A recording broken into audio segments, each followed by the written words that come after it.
You're listening to Female Founders with Claire Bartlett, the podcast that tells you what it is really like to be a female founder in today's world. We share invaluable insights through personal journeys and real-life business experiences, highlighting the highs and the lows so you can move forward in your business with ease. I am passionate to share with you the realities of business and give you the strategies and simple steps you need to truly succeed with your business.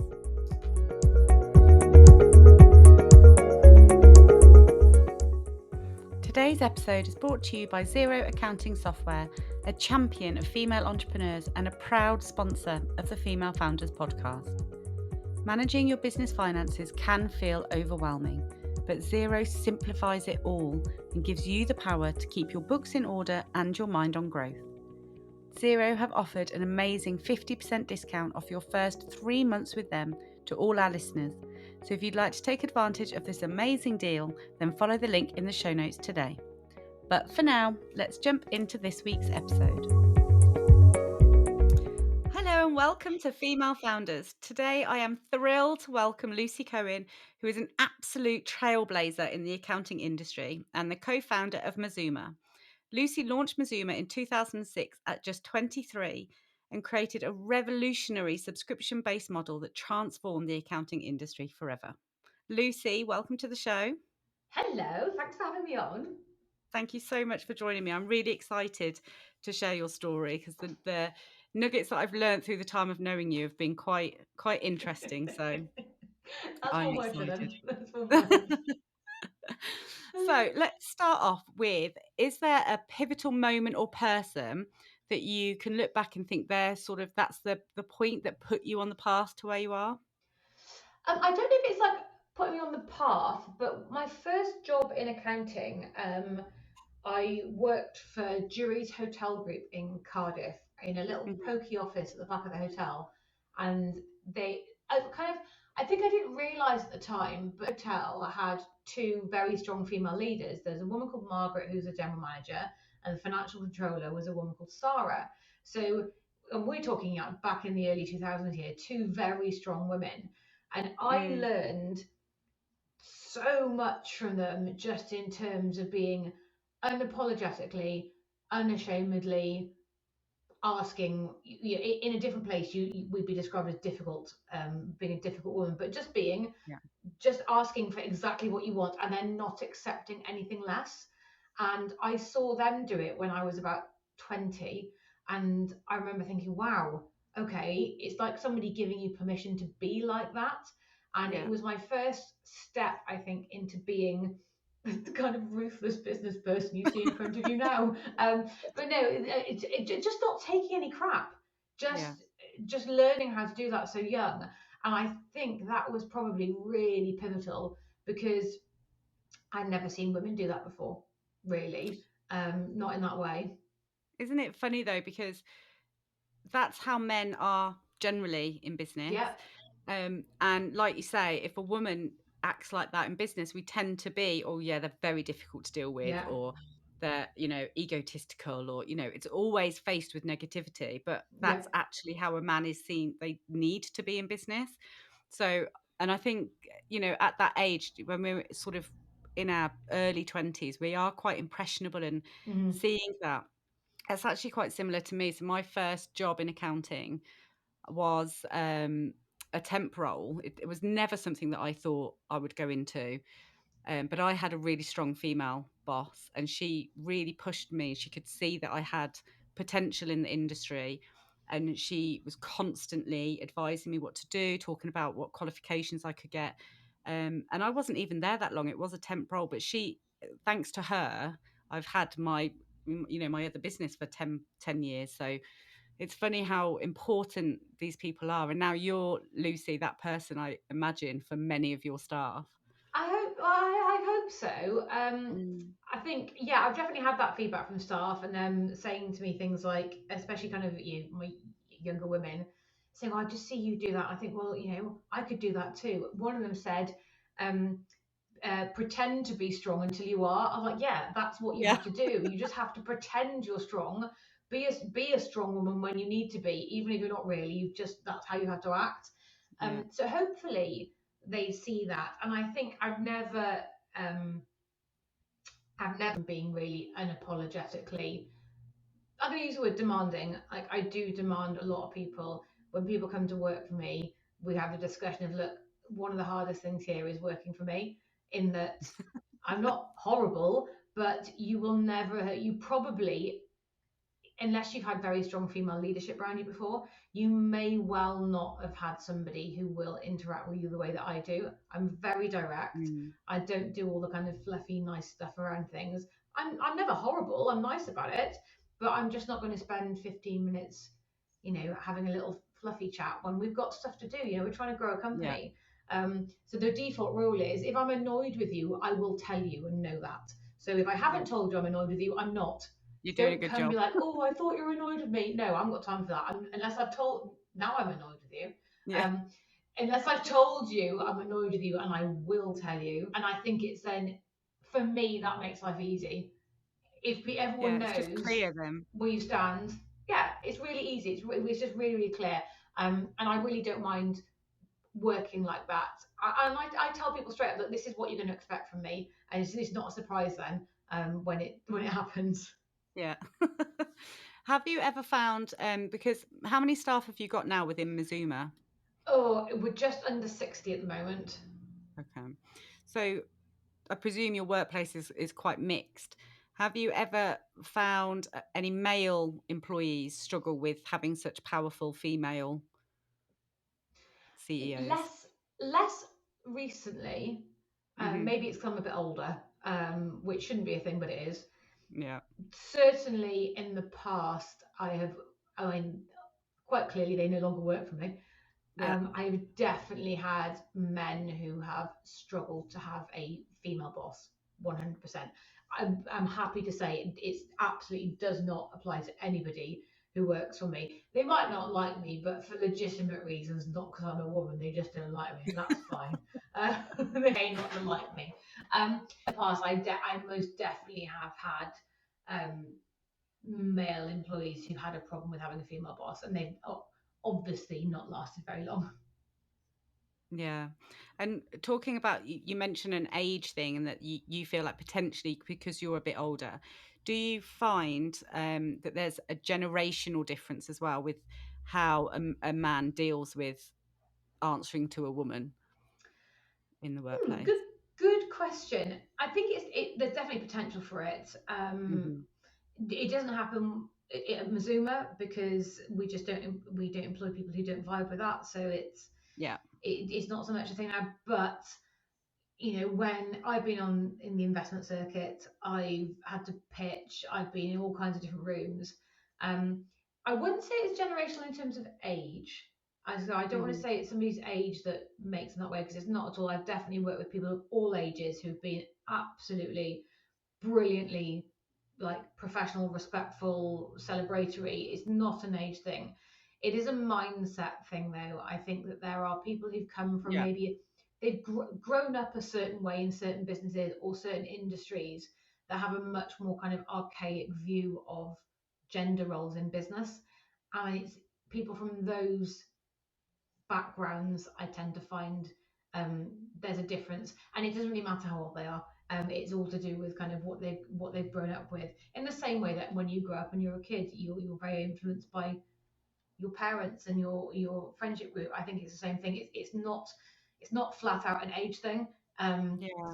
I'd say I wouldn't want to say that. It feels a little bit lazy for me to say that, but it's definitely people who've come from certain backgrounds. I'd say that there's maybe a pattern. Yeah. I suppose it comes down to really, we've literally just said ourselves that we were influenced by our previous bosses who Yeah. happened to be incredibly powerful female leaders. And if a male had been in a practice or in, a specific industry where actually their leaders were Yeah. very archaic and showing that down to them, that they would be, yeah. So I appreciate that. And I think it's a good point that actually when we're at the start of our careers, we do take on the persona of our leaders. So it's really important for us now to be passing on the right messages to our staff. Yeah, absolutely, and you have to be. It's a form of survival. You see, the leaders ahead of you, and you think, well, they've got that far by being like this, so Yeah. therefore the jump is, therefore that's what I have to do to be there. And when, especially if you are young or inexperienced, not necessarily young but inexperienced, is maybe your first job somewhere, you're fairly malleable. You want to be accepted, so you fit in. You'll go in with things because everybody wants to be accepted in a workplace. Nobody wants to feel like an outsider, and so you're Hmm. going to kind of lean into that environment, whatever that environment is, and it does shape you. I'm just really fortunate that I had two incredibly strong female leaders when I was at such a perfect age to receive that messaging and kind of make it part of my personality now. Yeah. And are you still in touch with those two women? Do they know how incredible you've turned out, Lucy, thanks to them? No, do you know what, I'm not. So I did bump into Margaret at an awards ceremony a few years ago. It was something in Cardiff, and I went up. She didn't remember me, and I think that's interesting as well because I was obviously, to her, I was just some purchase ledger clerk that worked there for about 10 months. So like I Yeah. probably made no impact in her life at all. So Yeah.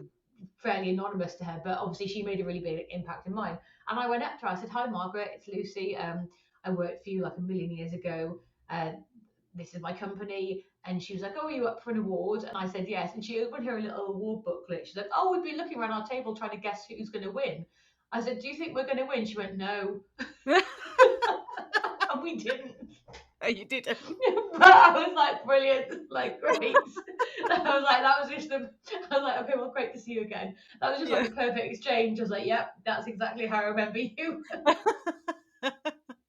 And now I'll walk away. Put me back in my box, thank you. Yeah. Oh, I love that. Yeah, back to reality. Literally, So, yeah. in the as I mentioned earlier, you were really revolutionary in the idea that you had for Mazuma, and um, nothing had ever been done like that before within the accounting space. So, can you explain to the audience more, briefly what that is and how it was so different, and how you came up with that idea and the bravery to go for it? So you've got to cast your mind back to the Cretaceous period of 2006, um, in a world before cloud software Yeah. and accounting expo shows. It was a very different world back then. We're pre-social media. We're only just out of dial-up internet. So Wow. what I'm going to say now doesn't sound all that revolutionary, but back then, I promise you, it really, really was. So Yeah. essentially, we invented the first subscription service in accountancy, which was born of my family being rubbish at accounts. They're all creatives. So amazing at what they do, but horrible at finance. And I just thought, I saw this relationship they had with their accountants. And they went along once a year with a kind of accordion folder of receipts. And it was very stressful. And younger people won't know what that is, but you know what an accordion folder is of I know what receipts. it They're is. kind of Yeah. squidgy things with a little clasp at the front. Nobody knew. And I remember my dad's one of those because he used to live in the Welsh dresser in the living room. And I remember the noise of that door opening when he used to go and get it to put stuff in. That's how it those memories like ingrained in you. I can hear that noise. Oh, I've Yeah. got the receipts out again. And I saw that relationship and I saw him like schlep off the accountants once a year, and it was stressful, and he didn't know what his tax bill was going to be, and he didn't know what his accountant's bill was going to be. And my birthday's in January, so it was always like, well, I don't know, you're going to have this for your birthday because I don't know what my tax bill is going to be. And I Wow. just never wanted another child to suffer that, really. That's what I wanted. Um, but it was about realizing that people have unique abilities, Hmm. and my family's abilities are wonderfully creative. They're very talented people. They are not finance people. Hmm. So it was going, okay, well, why are we trying to make finance people do finance stuff? And why is this so crap? So when I started Mazuma, it needed to tick two boxes for me. The first thing that was really important for me was financial security. I Hmm. wanted to know how much money I had coming in every month, so that I could pay my rent and my bills. The traditional model in accounting didn't do that for me because Yeah. I didn't I how it's no business model to rely on somebody to walk through your door at any given point with no warning and then go, here's some work, now you have to do it. For me, that was not enough control. The other thing was it had to be something like I've always been a fan of breaking things down into little pieces. So I had to be able to break this work down. I don't like Um, I've got a kind of short attention span. I don't like big long projects. I like to do lots of little bite-sized things. And can you tell got a short attention span? So I like to do lots of like sprints. Sprints are the way that I work, and Yeah. it had to work for that. So I was like, okay, well I can take this stuff monthly and I can do all that stuff monthly because it doesn't have to be done anyway. If I'm Hmm. doing it all monthly and all the data entry, so it was literally put things in a purple envelope and post them to me. I'll do all the bookkeeping, data entry, and accounts. I will then produce you some management accounts because no one was getting those back then from accountancy really, unless you had a much bigger business. Certainly, sole traders weren't. And then at Hmm. the end of the year, I've done all the hard work. It's all reconciled. Everything's like done. I just have to do the last bit, which is the accounts and tax return, and then I can move on. And everything's way ahead of schedule. There's no deadlines. There's no pressure. And that was how it started. Mm. Nobody used the word subscription in 2006 because we didn't have Netflix or things like that. Yeah, it wasn't really So a I had to, thing. yeah, I had to call it a fixed monthly fee accounting service, which was really catchy. Horrible for marketing. And everyone told me it was a bad idea. Everyone said it'll never work. You can't change accountancy. It's like that for a reason.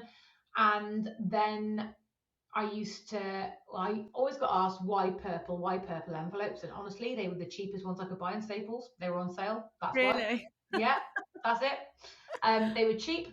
Um, and it was,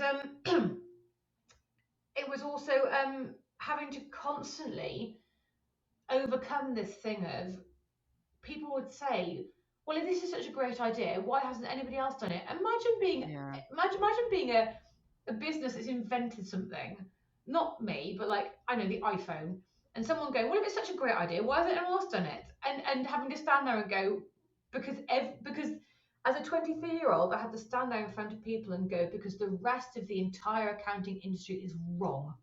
Yeah. They're wrong, and I just sounded like an idiot. I sounded delusional. But I was right because Yeah. that is a really commonly adopted business model now, and no Yeah. one had ever Yeah. done it. It was just no one had done it, and to me, it But made that's no where sense. the importance of backing yourself and having that trust and faith in yourself to, quiet all of that noise and just go, well, I'm going to go for it anyway and Yeah, prove you all wrong. I didn't come from a practice background, and I think that really helped me because I Yeah. didn't have any preconceived ideas about how my business should run. I knew that my end product was fundamentally compliance work and accounts and tax returns and a bit of advice, a bit of customer service. I knew that I needed to get paid for it regularly. I needed to have a mechanism so that people felt they were getting something for paying regularly. And Mm. that was it. And that's how it was born. And it didn't even occur to me to track time or all the rest of it because I'd never seen that happen in another business. I'd never seen that have to happen. So therefore, it didn't cross my mind it was even a thing I needed to worry about. And I think I was unencumbered then. I didn't have any of that baggage to take with me, which left me free to stand there and back myself with no doubt going, this is really obviously a good idea because I didn't have any experience of anything else. Yeah. You don't know what you don't know, right?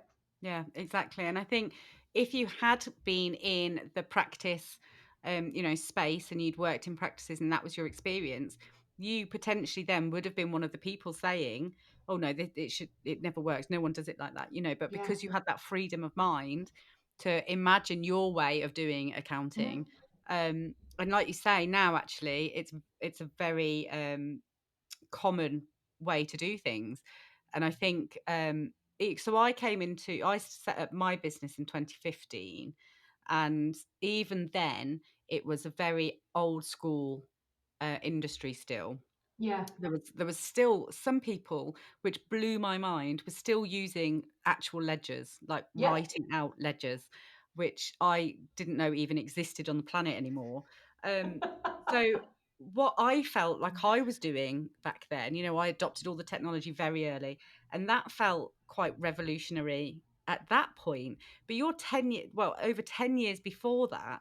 Um, and I had such a battle on my hands, and everyone telling me that what I was doing, oh no, you're cutting out a huge proportion of your clientele and blah blah blah.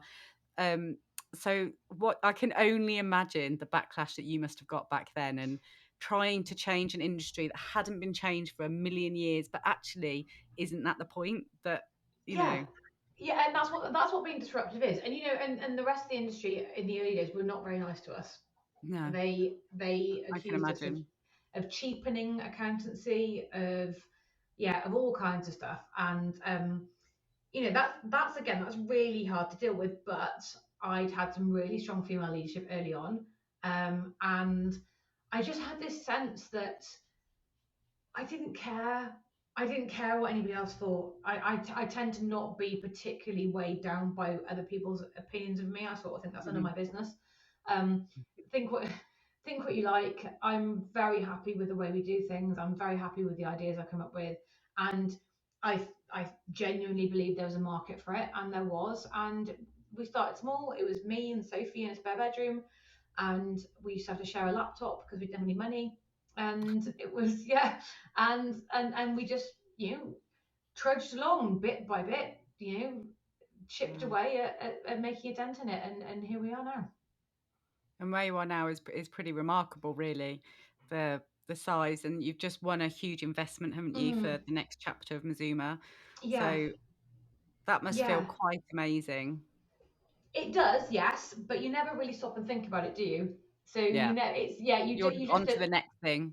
by the time the investment landed, my head was already 9 months down the line of right, who have I got to employ? What do I need to do? So, and that's not something that you should do. You shouldn't just keep plowing through. But I think anybody who's a bit entrepreneurial or growth business mindset, the reward isn't the thing, because Yeah, by the time you've got the thing, you've already started thinking about what's next. The reward is the little wins you make on the journey. yeah, Um, it's why quite often getting to the final destination can feel like a bit of anticlimax. But actually, what I've learned to do is instead of fixating on that one moment, it's appreciating all the little moments that get you on the there. run. And for me, that's the more exciting bit: the little moments of the tiny wins, the little days when you look at the business and they always come out of nowhere. They're never structured, they're never planned, but every now and again, especially over the last kind of couple of months as we've kind of grown quite rapidly and I've seen people really take ownership of stuff, I've looked at this business and I've looked at all this stuff happening with none of my involvement and things going on in the background going well without me having any kind of you know minutia kind of granular visibility, and it just Yeah. working. I'm going, oh, looks like I run a real business. Looks like it's a real business. It's those little moments. They're the more important ones than the big glossy ones. The big glossy ones are great for social media, but it's the ones where you're in your pajamas because you've hopped onto your desk at 7 in the morning because you've had a quick idea and you've just seen something, you've gone, oh, there, that was the thing. That was the little nugget I was after. Those are the special ones, I think. Yeah. Oh, I love that. Um, Talking about those moments and the little wins and everything, one of the questions I want to delve into is the actual opposite of that and failures in your business. Mm-hmm. Now, this is one of the things that I just don't think are spoken about enough. And actually, everything is so glossy on social media now, and Mm-hmm. everybody is showing, look at me and my six-figure business, and I'm Mm-hmm. incredible. But actually, if that's genuinely true, then amazing. But they have struggled to get there. Everybody faces failures, and actually, um, I don't like using that terminology. For me, it's learnings. It's always Mm-hmm. learnings, and as long as you learn from it, then it cannot be a failure. So, Absolutely. are there any pivotal failures that you can think back on that you learned the biggest lessons from, and what did you learn, and how did you move forward from them? I mean, there are so many. I fail all the time. Every day Yeah, something goes wrong. And I always kind of say, look, I'm grateful for them because in the moment when they feel terrible and that you get that like coming off the top of a roller coaster feeling in your stomach, when something's really going, you're like, oh no, like, yeah, oh God, that feeling. You'll get those kind of once a month probably. And but what triggers them is different. As you become more and more experienced, I quite often joke, I wish I had 5 years ago problems that felt terrible at the time. 5 year yeah, ago problems felt awful, felt like I couldn't cope with them, felt like I was drowning. But now I just skip over them. And your tolerance for these things gets better because there's nothing so far in your life that you haven't survived. So yeah, you just learn that you are going to survive these too. That said, there are a couple of biggies. yeah. There's one which I still cringe about. And to be fair, it wasn't our fault. Share it. Tell us It all. wasn't our fault. We did everything we should have done right, but it still really went quite severely wrong. It Mm. was quite early on in our journey. It was kind of, must be 2008ish, and we'd started tinkering around with franchising the business because we didn't really know how to grow, and it seemed like a good model. So we started franchising, and then we met, and we sort of bought into this. It was around when Dragons Den kind of started, Mm. and you got into that narrative of, well, the business owner doesn't know how to do everything, so you should, you should bring in people who know how to do the things that you don't know how to do. And we'd somehow, which is, it was good advice, Yeah. we'd somehow convinced ourselves that we were no good at sales. Despite the fact we had grown by this point fairly considerably, I'd somehow convinced myself that I was no good at sales. Um, and that we should get somebody in on the commercial side who would be able to do much. And we started seeing who was around, and we met this chap. And normally we had to go through this kind of real process of explaining what we did and why we did it. And he instantly got it. He understood it straight away. He was like, "This is brilliant." And now at this point, we spent 2 years more than were people telling us what a terrible idea it was and really having to constantly explain ourselves. He just got it straight Yeah. away. And I was like, it's him. He gets it. He understands this. We had some meetings. We had like a bit of a planning day. And he was like, "Look, you need someone on the commercial side who's much more aggressive, who is going to scale this stuff." He's like, "You guys know how to get the operations set up, and that's great." He's like, "But you need someone on sales." He's like, "Sales is brutal. Sales is all this kind of stuff." And I believed him. I was like, "Yeah, yeah, yeah, okay, that sounds brilliant." He said, "Look, I'm not gonna. We did all the contracts. We did all the proper things you're supposed to do." He said, "I'm not going to charge you this." He said, "I just want to, we want to build to something, and then I'll have some B shares or something, and then that's when I'll get my reward. So it's no money down for you, no win, no fee, no money down, because I believe in this, and we're just this is all Wow. music. This is all music to our ears." I'm like, "This is amazing. This sounds great." So Yeah. he said, "Look, you need a much bigger premises because this is going to be huge." And we're like, "Amazing." So he helped us find this huge, laughably huge office, like ridiculous office. It was like there was like four of us, and we had this like 6,000 square meter office. It was ridiculous. It was Okay. Yeah. honestly, Claire, it was ridiculous. Next level. It had a conference. I didn't need a conference room. What did I need a conference room for? It had a conference room. It had a staff room. It had a kitchen. It had a gym. Just Oh stupid, wow. just stupid. So we took on this huge lease, and we took on some borrowing to do it because we didn't have enough cash. We were able Hmm. to get our hands on, even though it was just after the credit crunch, we were able to get our hands on some borrowing to do it. And yeah, great. Everything was signed. Sorry, not quite signed, but we had all the kind of NDAs, everything in place. We were due to like bring him on board on this day. We're in this new office, all this new furniture, like rattling around this place, and he just disappeared, just ghosted, just disappeared. Oh my god. And I remember me and Sophie sitting in this like laughably capacious office, going, "Oh no, like no, now what?" And we sat there in our conference room, ridiculous, going, "What a pair of idiots!" And we just looked at each other. I was like, "Right, we only have two options here, and is it in our only two options are we do it or we don't." And we Oh just dear. decided that doing it was what we had to do. And we went back to, I went back out networking and doing all the kind of like back right back to the early day stuff. We felt like we made a bit of progress, and then it was like right back to the beginning, back to being really hand to mouth, like very much worrying about how we're going to cover bills. And Mm. we got through it relatively quickly. Um, And then about a year later, he reappeared.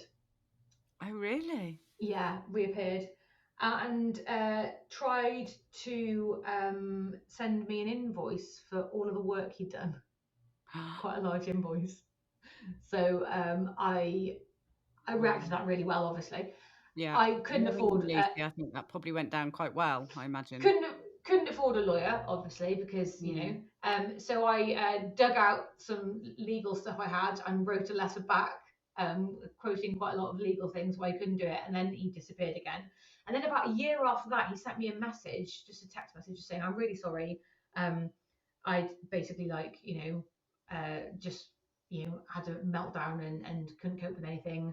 And all the rest of it. And I never even responded to it. I wasn't even going to dignify that with a response. I was like, "Oh Yeah. well." that sounds like a you problem, and you made it a me problem, and therefore we will never speak again. But yeah, that was a fairly big screw up. That was quite That's bad. potentially, Lucy, the biggest one actually that we've had so far Yeah, that was on pretty the hard to show. deal. That was pretty hard to deal with. And at the time, yeah, I look at it now. At the time, it didn't actually feel as big as I said, because it was some guy had let us down, and well, oh well, we hadn't signed anything, we hadn't given him any shares.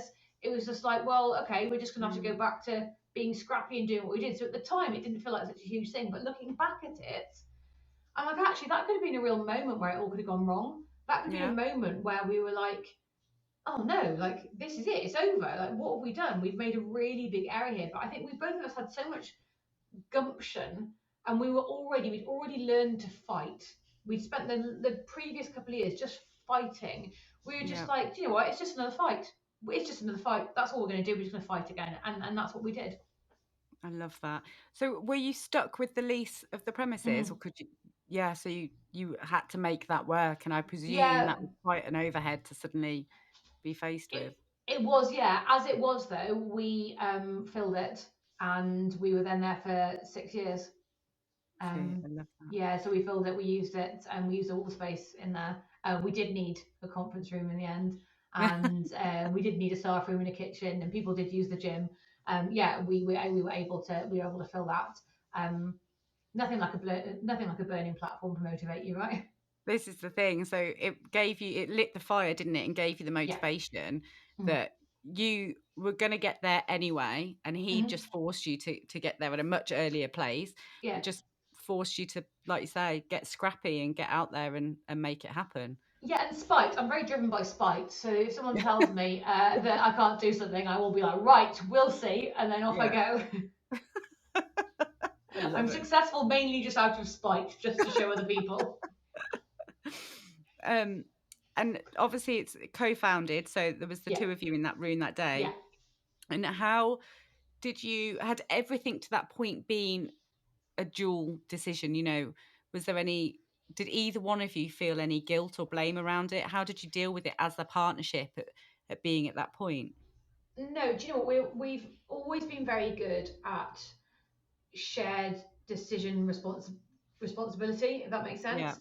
So yeah, even where one of us has been the one that's made the decision, and you do have to do that sometimes, somebody has to yeah, lead. If it hasn't worked out well, there's never been a moment where either of us has gone, well, told you so, or I said that wasn't work, or see what you've done now. Because I think we were both in it together at a young age, and we both saw how hard it was for mm, anyway. And it's never one decision, it's never one thing usually that is the reason that something's gone wrong. It's You yeah. might be able to pin it to one moment, which is like the catalyst, but prior to that, there have been a million micro decisions that have led you to that one That point. got you there. Yeah. It's sliding doors, there's a million different outcomes that could have been there. So, Mm, and a lot of what happens to you in business is luck. It's just dumb luck a lot of the time. You meet the right person at the right time, or your eyes are open at the right time to see the right opportunity. You're in a receptive frame of mind. So we've never sat there and gone, well, this is your fault. If mm. you hadn't done that, we've always been very fair with each other. And we've known each other a very long time, Sophie and I. We've known each other since we were 11. So Wow. when you've got that much history with somebody, then I think there's a grace you have with each other. We know each other so well. It's quite funny actually. Sometimes we'll get staff will come to one of us, and it's almost like mum and dad, because they'll come to me for something. I'm like, this sounds like something you probably would have asked Sophie first, and I bet she said no. And they're like, maybe. Oh yeah. And then Sophie will message me. She's like, someone's come and asked me this. I'm presuming you already said no to this. I'm like, yep, I've already said no. So I love that. They're playing you off against each yeah, other. yeah, yeah, it's great. But we know what the other one's going to say, and so it's quite Yeah. funny. So it never works. Um, we're just very different people. It's Sophie's very. I'm a gobby one. But I sit kind of on the commercial side, and Sophie's very much on the kind of operations, process, tech side of things, and that Mm. works really well. We have no interest in crossing over into each other's lanes I was because going to ask, so do you bring different skills to the table, so you complement each other? Yeah, and neither of us want to step into each other's lanes. Like Sophie absolutely blinking loves a spreadsheet, and there's no way in the world I want to do some of the stuff that she seems to really enjoy doing. Like it sounds like the worst thing in the world to me, and vice versa. So Yeah. we're quite happy to stay in our lanes. I love that. It sounds I think it's so important, and it's a risk though, like you said you'd known each other for 11 for since you were 11. So to choose to go in with a friend, or friend or family, I think often is a really high risk, and it only goes two ways, doesn't it? Either strengthens your relationship or it breaks the relationship, and I think it's yeah, it's a big brave decision, I think, to do that. And obviously for you two, the fact that you complement each other so well, um, but you also have the right mindset that there isn't blame on the table. Everything is made jointly, even if it is one of you that says the physical words and closes that line. I think it's so important to realize that in any business, and I think that comes down to staff as well. I think it's really important not really to have blame in your business. If something goes wrong, for a staff member, ultimately, that if there is blame, it comes up to the top, because it means that potentially we haven't trained them well enough, or we haven't spent enough time looking at our processes. And I think it's really important as a business owner and as an entrepreneur to realize that actually stop trying to blame everyone and everything else, and just focus on Yeah, yourself and get those learnings. and I think people misunderstand the difference between blame and accountability. Yeah, You can absolutely be accountable for your mistakes. If you have made a mistake, you 100% need to sit there in that horrible, uncomfortable moment and go, oh, crap, I've yeah, screwed up here. I've done it wrong. And sometimes I've done this wrong. I'm going to own it and I'm going to hold myself accountable for it. I'm going to fix it and I'm going to learn how to make sure it doesn't happen again. Um, yeah, there are also things as well that are not your fault that go wrong, but are your responsibility to fix. yeah. And you also have to, you can't throw somebody under the bus. You can't, sometimes if a previous member of staff has done something a different way to what you do, and I know client doesn't like it, for example, you can't go, oh, well, I wasn't here then. I didn't do that. You just have to go. Do you know what? Not my fault, but it is my responsibility. So Yeah. I'm gonna take this and deal with that. And I think that all ties into blame culture. Mhm. Is that people misunderstand the difference between blame is a lack of accountability. We blame when we don't take accountability for our actions. We blame other people, other circumstances, other things when we aren't able to sit in our own accountability. When you are somebody who believes in absolutely brutal accountability with yourself and to go, I have to accept that every day everything that goes on is to some degree my fault. You sit there, you Mhm. don't have the option to blame anybody. You just have to sit there and go, I need to take that on the chin and this is how we're going to fix it. And I think if you can get your team to feel like that and go, look, Mhm. blame is pushing out, accountability is pulling in, and you just, if you can learn accountability and get people to do that, then you move away from blame culture and then everybody grows. And I think that Yeah. I think a lot of that is missing sometimes in teams. It's really tempting to throw somebody on the bus, especially sometimes we have a colleague who doesn't work particularly well, they're sloppy or messy or whatever else. It is really tempting to go, oh, they haven't done their job properly. Then you have to go, Yeah. okay, have I helped them? Have I mentored them? Have I been a good colleague? Like there is some accountability there, and if we all do a little bit of that, it makes everything better. Rising tide lifts all boats. Yeah. And I think as well, it's just quicker. It's more Oh efficient to yeah, just hold your hands up, be accountable, and then we can all move on and fix whatever it is. Instead of, there's nothing worse than that, that office water cooler culture where everyone's like, oh, did you hear they did this? Yeah, well, it was nothing to do with me. And, and it just breeds negativity in the yeah. workplace. And actually, if everyone just is accountable and or just focuses on actually fixing whatever issue it is, everyone moves on quicker with their day, and everything runs more smoothly than wasting time putting out negative energy into the world, which is so unhelpful to everyone and everything around you. It's just a So I think, massive waste of bandwidth as well. What a waste of your brilliant yeah, brain to be throwing negative energy at it. Like, do something more interesting. yeah, yeah, I love that. So, as we've hinted at throughout the conversation so far, your business has grown quite rapidly, Mm-hmm. and especially you've had some. some areas throughout your time that things have really grown quite Mm, quickly. So you must have faced quite a few challenges through those growth periods. mm. Handling that growth and making sure that your business was the foundations were there to sustain it. What sort of challenges have you faced, and how did you tackle them? I mean, we're in a growth phase at the moment, so there's growing Mm, pains. As I talk to you today, it's always systems and people, and cash. It's the same problems. They've just got more zeros on them. The yeah. bigger you get, really. But what works for you Hmm. when you're at 2 people won't work at 10 people, or works at 10 people won't work at 30 people. You have to scale systems or change systems, and the times when it's been most painful have just always been when you're outgrowing. It literally is growing where you're outgrowing your current setup, because change is painful.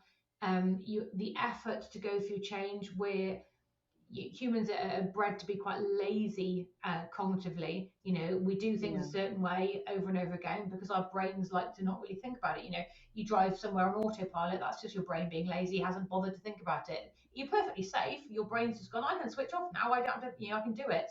Yeah. We do that in our work. It takes an awful lot of cognitive load and energy to retrain yourself. And that's why people don't like change, because it's not they don't want to do something which is ultimately better, it's that it takes energy to do it in the first instance and then to keep doing it. That's Yeah. and that's why growth is painful and change is painful. So it's always those, and it's also people outgrowing your organization. So I always think of it like a flower, or like a, do you remember spirographs you used to get, those toy Yes. spirograph? Yeah, it's like that, right? So the first bit, the middle bit, the first little bit is you, or you and your founder, or whatever, and you know everything about the business. It's all in your head. You haven't got to write it down. You're inventing things as you go along, and it's all really great, and that's easy. Then you hire a couple of people, and those petals are all touching that middle bit. They're all touching it, so they have that Yeah. direct contact with you, and you pass information back and forth really easily because they have direct contact with the founder. But then you go out a layer, and that next layer of petals or spirograph doesn't directly touch you, it only touches the people who've touched you. And so message gets a little bit diluted. You have to rely on process to teach Mhm. people things. If that process isn't rock solid, that's when you start noticing it falling down. And as you get bigger and bigger and bigger, those rings go out. So I now walk into the office on a Monday, and there's people I have never met because they've been hired by somebody through HR, through a manager who I don't have any knowledge of. I know that the role needed to be hired because I signed off on the budget to do it, and they've said, we need to hire this person. I've gone, great, go and sort out the interviews, and off you go. That's weird. And Yeah. that requires having really good processes in. But obviously, at each stage of those petals going out and out and out requires you to have more processes and systems in to do it, because otherwise you start really losing. And that's where we start talking about things like company vision, mission, culture. Those are the things that get embedded. And otherwise, by the time you're 8 rings out, the culture might be 8 different cultures depending on who's trained that person and what ring they're in. Yeah. So you just have to be more intentional. And when I see people who've had kind of, usually the first 3 or 4 years has been like a rocket ship trajectory growth, like, this is great, I'm just going to keep going like this. And I'm like, no, you're not. Because around this point, 15, 20 people ish, roughly, that's when you really start having to think about process and systems. And then you'll get client churn, that's when that kicks in. And then you get staff churn, because some people don't want to work in a growing organization. They don't Yeah. want to change, they want to work somewhere small. That's why they came to work for you in the first place. um, and and all that effort to change, client churn takes effort, you've got to replace them. Staff churn takes effort, you've got to replace them, it's expensive. That slows growth down because it's energy. You can't just focus on fueling the rocket ship, you have to like steady the ship a little bit. um, but that's all part of it. It's just part of it.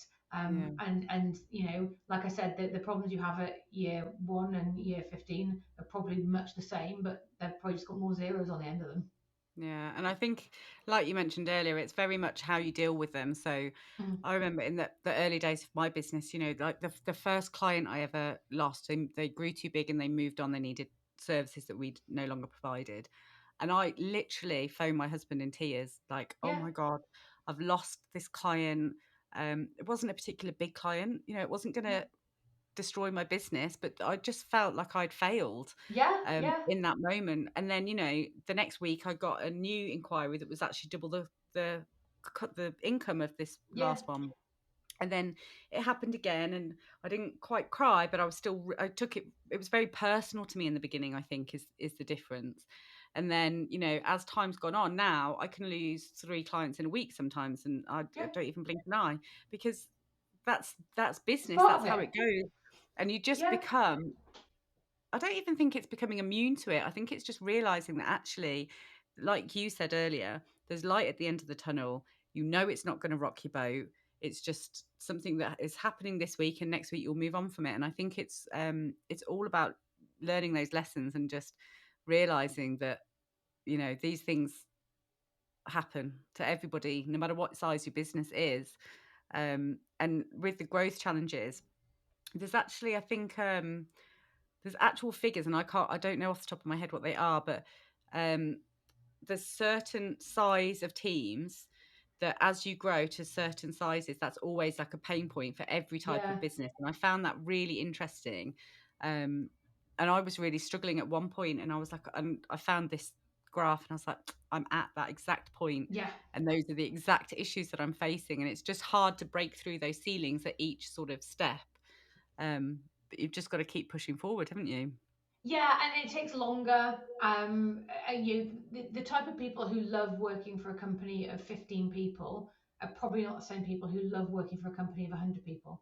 And Yeah, so, therefore, those 15 people will likely, unless they are really growth minded, at least half of those people won't be there when will you're have a left. company of Yeah. 100 people, and at every stage in between. And it's just one of those things. And I remember the first time I remember our staff left, I was gutted. I felt like I'd done something awful. But actually, Yeah. people leave all the time now. I'm like, well, good luck. We're not for you. We're not for you. And thank you for your time here and the contribution you've made, because you made a good contribution whilst you're here.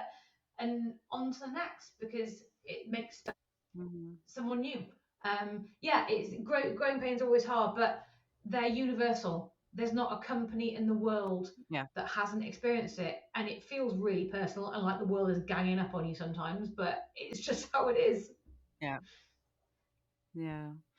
Um, do you think there's any can you see changes in yourself personally since you've started Mazuma? What impact has that had on you personally, your mindset and your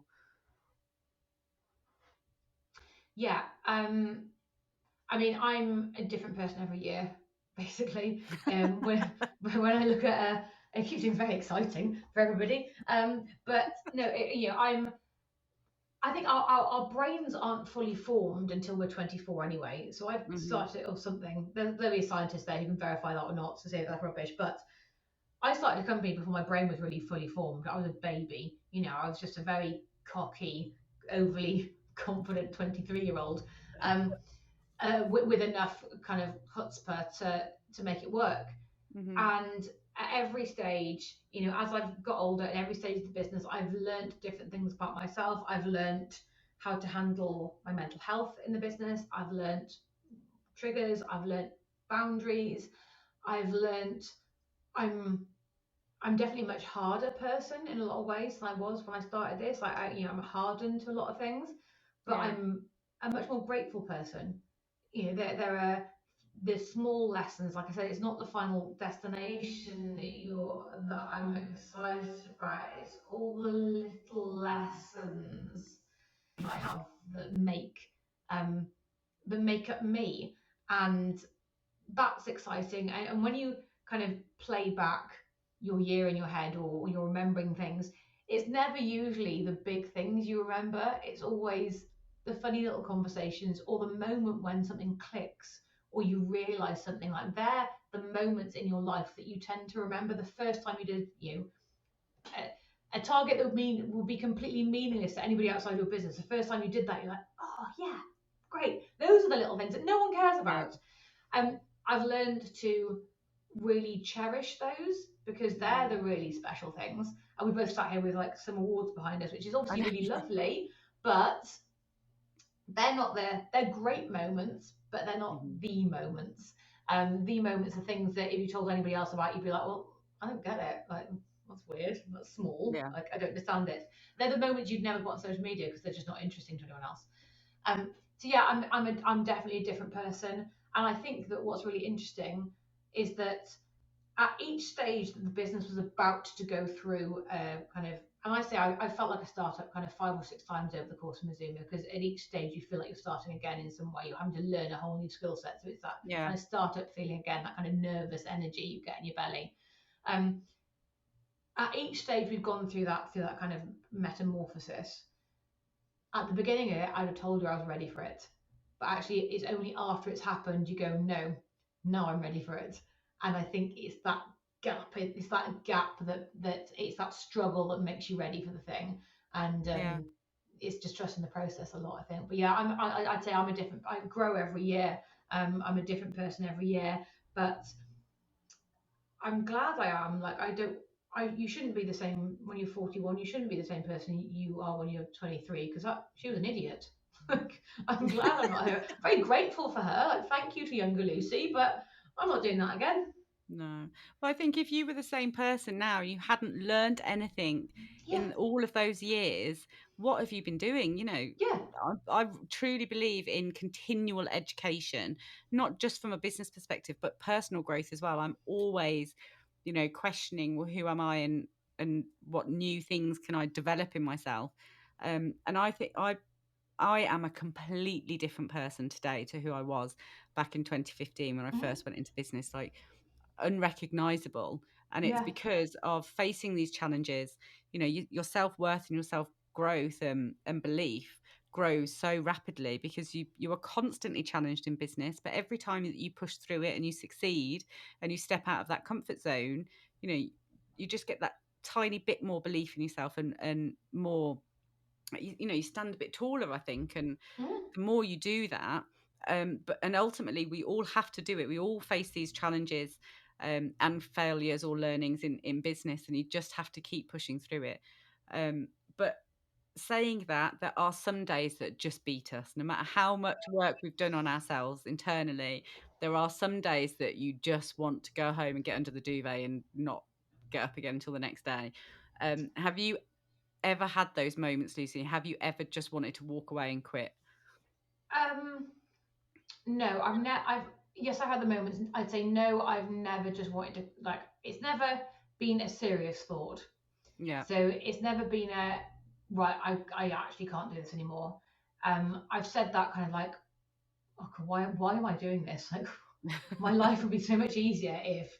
Um, but those thoughts tend to be quite fleeting. Yeah. Um, I I've never really considered quitting. I'm just not a kind of quitting person. I'm quite stubborn, driven by spite. But I've Maybe this is definitely, what I need. Maybe I just need to feel more spite towards people. yeah, maybe you need to get yourself an enemy and then just do it for them, Yeah. like, revengeful success. Um, no, I've definitely had those, and I've definitely felt very down. Like, Mm, I've struggled with my mental health at times, and I've really struggled to see. It's not that I didn't believe that that time would end, but I really struggled to understand what not feeling that would look like. I think sometimes when you're yeah. really like stuck in the doldrums, you can't see. It's like having that heavy weighted blanket over you. You can't, you know it won't be forever, but you can't imagine what it would be to not feel like this anymore. Yeah. And those are the moments, I think, that when we talk about, like, did you want to just jack it all in or quit or whatever else?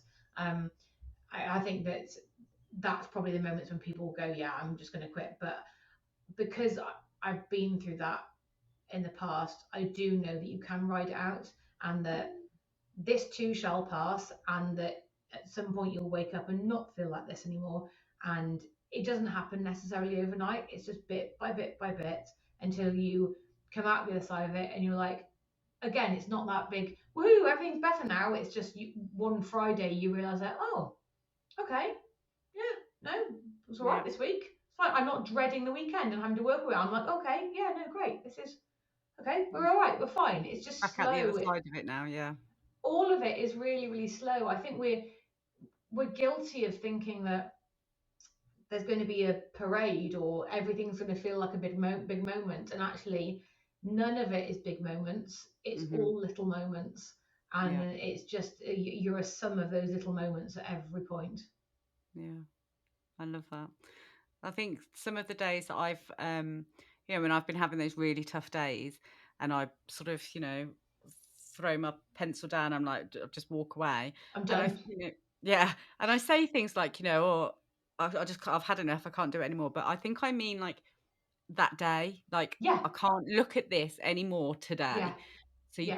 I just walk away and I have a break. And the next morning, I sit, I tend to sit at the desk and I take a really deep breath and I'm like, right, I'm going in. And whatever it was that I had struggled so much with the previous day, that's the first thing that I will look at in the morning. I'm refreshed. I've got fresh eyes on me. And do you know what? Honestly, 70% of the time, I resolved it in 10 minutes, half an hour, Eat the frog. because sometimes you But just get lost so much in it. You can't see the wood for the trees anymore. You need to take that step back. yeah, and it's and it's feeling overwhelmed as well. Yeah. That you can't underestimate how much overwhelm can really cloud your judgment. If you're Hmm. feeling overwhelmed, if you're feeling like your bucket is full and you haven't been able to poke holes in it, and you keep pouring stuff in the top, you're overwhelmed. Sometimes you just have to walk away from it. There's two things I always think about here. The first is that phrase that Sophie and I said to each other back in 2008, which was when we're sat there kind of thinking, "Oh God, what have we done?" Um, you only have two options, and one is to do it, and the other is to not.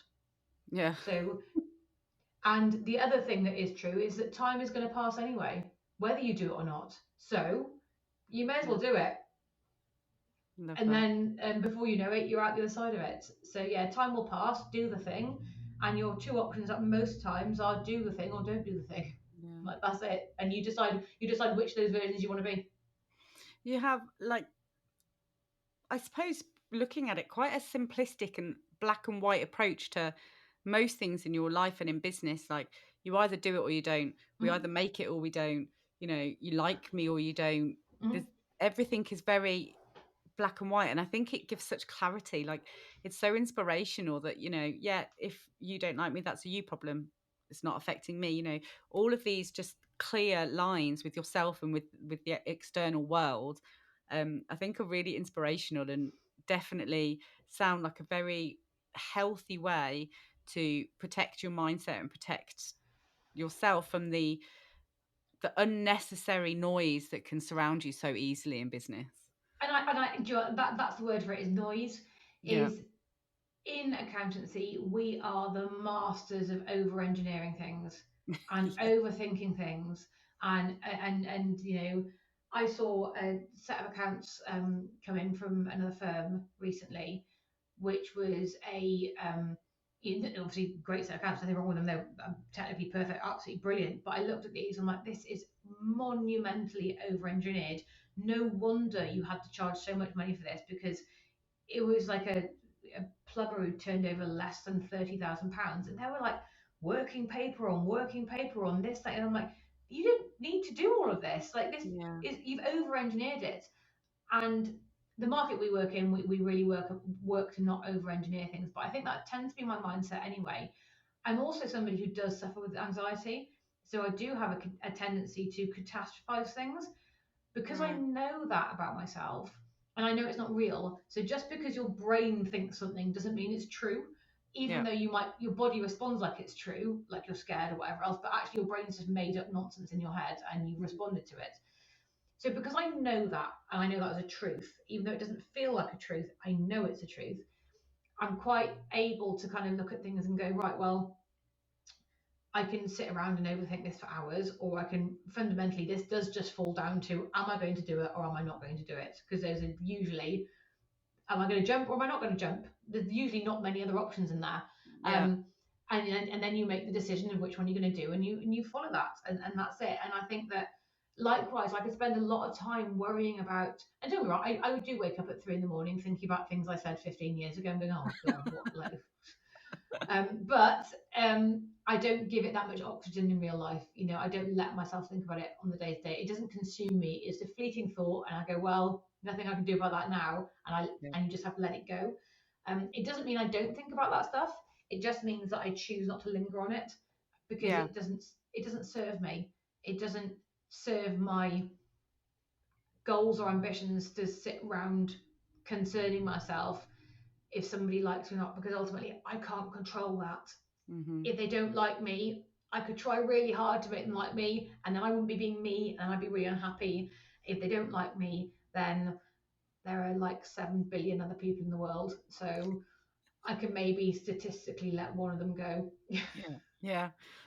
Oh, I think it's there's a saying, and now I'm going to test my memory to see if I can remember it. But it's like a dartboard, and there's the control element, which is the central bit, and that's what you can control, which is your words and your actions. Um, and then the circle around that is influence. So things that you can influence, with your words and actions. And those are the only two areas that you should spend your time concerned about. Yeah, How are you influencing people, or how are you using your words and your time and your actions carefully? And then the rest of it is, you just can't worry about it. You can't spend no, any of your time and mental capacity thinking about, because you have no influence or control over it. yeah, You just have to let it go. yeah. And that was quite, when I first saw that diagram, I thought, God, that's amazing. But it's very hard to do. It takes a lot of It, practice, I think, to be able yeah, to. that's the word Yeah. practice. And I think this is the thing about having, the growth mindset is how when you have a growth mindset, you believe that you can change your intelligence and your ability to deal with things. Whereas your kind of fixed mindset, you think that, well, this is what I've got and that's that. Yeah. I'm a huge Mm. believer in growth mindset. Carol Dweck has done her book Mindset's amazing. If you haven't read it, everyone go read it. It's a brilliant book. She talks about mindset and growth mindset a lot, and I'm a huge believer in growth mindset, but part of that growth mindset is knowing that, look, I'm happy with what I say, and if I'm not happy with what I say, I can apologize for it. I can remedy Yeah. things. You can backtrack. You You're can you accountable can for learn. it. You're accountable. Yeah, I Yeah. can own that and learn from it. Um, I'm happy with what I say. I'm happy with what I put out there in the world, and the rest of it, I can't control. So much of life we can't control. It doesn't mean that the anxiety doesn't come up sometimes. It doesn't mean that I've definitely got all of my stuff together, because I'm human. Yeah. But I've learned and practiced and learned and practiced and practiced and practiced, and I do the work. I go to therapy. I read the books. I spend the time. And it just means that when that stuff does come up, every time it comes up, you're just a little bit better at dealing with it. Yeah. You're just better equipped. You've got more tools Yeah, that you can use to you combat it. Yeah. practiced. Yeah, Yeah. you're doing your 10,000 hours or whatever it is. You're mastering it. Yeah. I love that. Lucy, thank you so much for coming. Honestly, I think you're an absolute badass and Oh, an inspiration. And I've loved talking to you today. So just thank you so much for coming on, Female Founders. And I'd love to thank the audience as well for sticking with us and listening. I hope you found some true value in there. If people did want to connect with you, Lucy, where would they be able to find you? I'm on LinkedIn, so Lucy Cohen on LinkedIn, and then I'm on Instagram a little bit, at Lucy Mazuma. And you'll probably find me under either that handle, Lucy Cohen or Lucy Mazuma, most places. So feel free to connect. Perfect. I'll put all the links in the notes as well for you. But yeah, just thank you so much for everyone for listening, and I will see you next week.